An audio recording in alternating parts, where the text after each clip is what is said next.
Hey everybody, it's Brian here. Just want to introduce my cats really quickly. This guy here, his name is Elvis, and his brother's up here. This is Elvis, as in Elvis Presley. This is his brother Simon. Whoops, sorry buddy, he was sleeping. As in Paul Simon.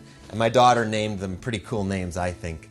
She's into music. So anyway, yeah, they're just lots of fun. I remember when they were kittens, our vet gave us some advice about them. She said because they're largely going to be indoor cats, that we were going to have to really work on keeping them active and interested, stimulated, new toys every once in a while, or maybe boxes on the floor for them to explore, because they would get bored otherwise. And she even used the word depression.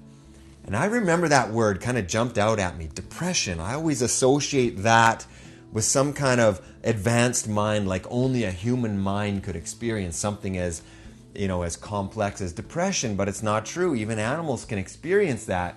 And that was interesting to me that the vet was saying one possible solution is to try things that are new and mix things up a bit.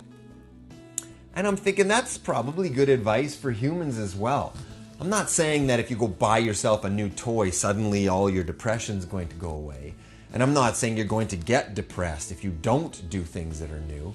I'm just saying it's probably one strategy to reduce depression is to do things that are new and mix it up a bit. So that's what I want to do, is offer some suggestions, easy things to try, nothing too extravagant, to change it up and mix things up.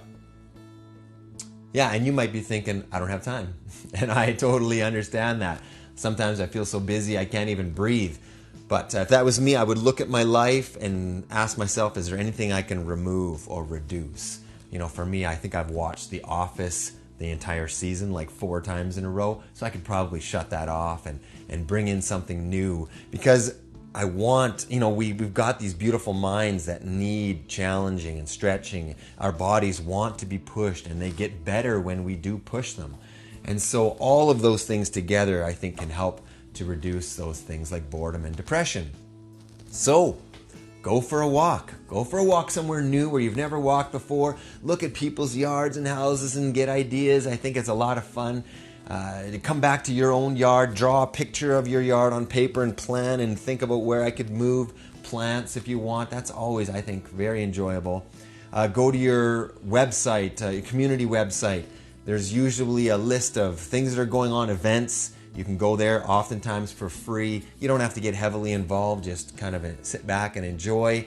Sometimes on those websites there'll be a tourism section and you don't realize what interesting things are around in your area that you can go and visit. Sometimes they're asking for volunteers to plant flowers and trees around your area as well, and I think that could be enjoyable, meeting new people and getting outside and doing those things.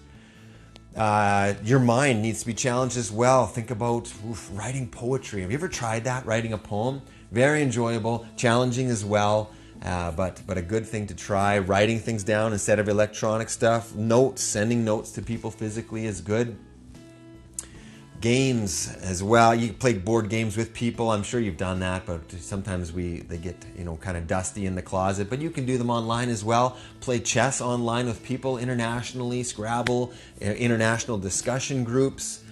That's always fun. Easy things like new foods, new music, new things to read. You can go online. Lots of times, even very popular magazines will let you read a few articles for free before they ask you to subscribe. I'll send some links, how about that, to some meditation. I think meditation is really cool. You could even try it tonight before you sleep. I'll put a link below for that. Even yoga, I love yoga. I'll send you a yoga video as well. Shouldn't be too hard, too challenging. Just easy, simple things. Compliment people, try that. We're going to try a garden. We've never done that before. We've had some tomato plants and strawberry plants, but we're going to try a bigger garden with the broccoli and lettuce and cauliflower, squashes, those kinds of things. And we're going to plant them in straw bales. I talked about them in an earlier video. I think it was called Touch. And so we're going to plant them in hay bales. Did I say straw? Hay bales. And we're going to do some on the ground, but I'm also going to stack some bales up vertically and see if I can plant on a vertical space instead of taking up a large horizontal space, just to try. And you know what? I could totally fail. Doesn't matter to me. I think it's fun to try things that are new and different. So that's the challenge this week. I hope you can get on board. If you do try something new and different, let me know. That'd be cool. See you guys next week. Thanks for listening.